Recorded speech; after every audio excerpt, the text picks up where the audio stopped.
Hello சொந்தங்களே, அஸ்ஸலாமு அலைக்கம். எல்லாம் எப்படி இருக்கீங்க?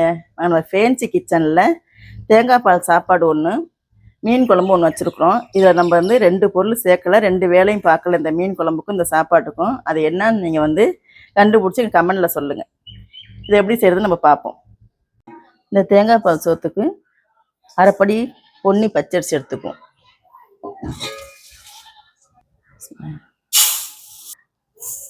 தண்ணி ஊற்றி ஒரு அரை மணி நேரத்துக்கு ஊற வச்சுக்கலாம். இந்த அரைப்படி அரிசிக்கு 2 தேங்காய் எடுத்துருக்குறோம்.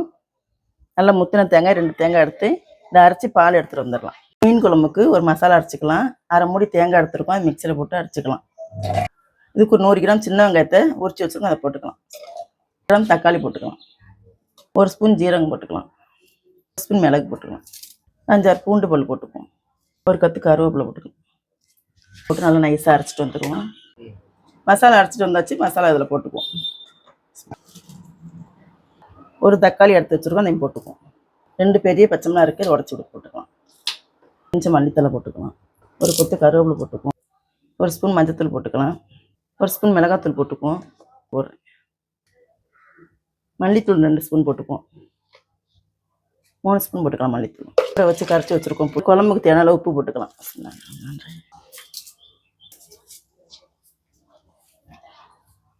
இந்த குழம்புக்கு தேவையான தண்ணி ஊற்றிக்கலாம்.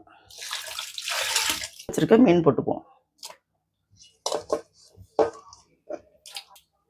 தேங்காய் பால் சோத்துக்கு நம்ம அரைப்படி துளசி பச்சரிசி எடுத்துருக்கோம். இது அரைப்படிக்கு ஒரு படி தேங்காய் பால் எடுத்துக்கலாம்.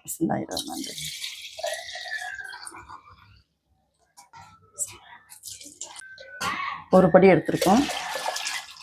2 ஸ்பூன் இஞ்சி பூண்டு பேஸ்ட் போட்டுக்கலாம். இதுலேயே ஒரு 5 பச்சை மிளகாய் போட்டுக்கலாம். கொஞ்சம் புதினா தலை போட்டுக்குவோம். கொஞ்சம் மல்லித்தலை போட்டுக்கலாம். இதுலேயே ஒரு கொத்து கருவேப்பிலை போட்டுக்குவோம். 1/2 ஸ்பூன் ஜீரகம் போட்டுக்கலாம். 1/2 ஸ்பூன் வெந்தயம் போட்டுக்குவோம். 4 ஏலக்காய், 4 கிராம்பு, ஒரு 3 துண்டு பட்டை போட்டுக்கலாம். இதுக்கு ஒரு பெரிய வெங்காயத்தை பொடிசாக எடுத்து வச்சுருக்கோம், இதையும் போட்டுக்கலாம். அரிசியை கழுவி வச்சுருக்கோம், இதையும் போட்டுக்குவோம். எதுவுமே வதக்கலை, அதனால் பச்சை வாடை அடிக்குன்னு நினைக்காதீங்க. தேங்காய் பால் வாசம் தான் வரும், சூப்பராக இருக்கும் இந்த சாப்பாடு. இப்போ இந்த அரிசிக்கு தகுந்த உப்பு போட்டுக்கலாம். மாதிரி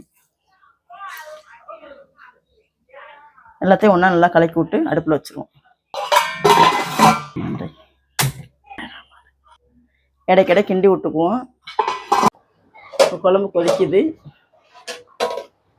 நல்லா கொதிச்சு மீனும் வந்துருச்சு, குழம்பு ரெடி ஆயிடுச்சு.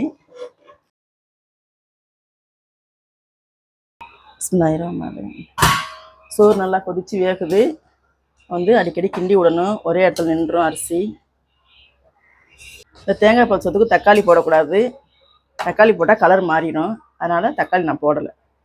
நல்லா வெந்துருச்சு, தண்ணியெல்லாம் நல்லா சரியாக போயிடுச்சு. இப்போ நம்ம தம்மில் விட்டுப்போம். ஒரு 10 நிமிஷம் தம்மில் விட்டுக்கலாம். அடுப்பை சிம்மில் வச்சு அப்புறம் அடுப்பை ஆஃப் பண்ணிடுங்க. சூப்பராக ஆயிடுச்சு பாருங்கள் குழம்பு.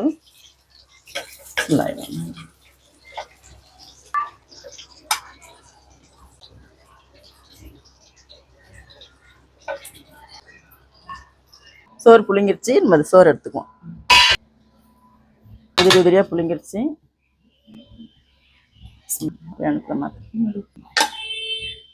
சாப்பாடு எடுக்கல, தேங்காய் பால் வாசம் சூப்பராக இருக்குது பாருங்க. நல்லா கமகமன்னு நல்ல வாசமாக இருக்குது. நல்லா வெள்ளை வெள்ளையே அப்படியே உதிரியாக அப்படி இருக்குது பாருங்க. சாப்பாடும் மீன் குழம்பு ரெடி ஆயிடுச்சு. எண்ணெய் இல்லாமல், 2க்குமே தாளிப்பு இல்லாமல் எங்கள் அம்மா ஸ்டைலில் நம்ம செஞ்சுருக்கோம் அந்த மீன் குழம்பும் இந்த சாப்பாடும்.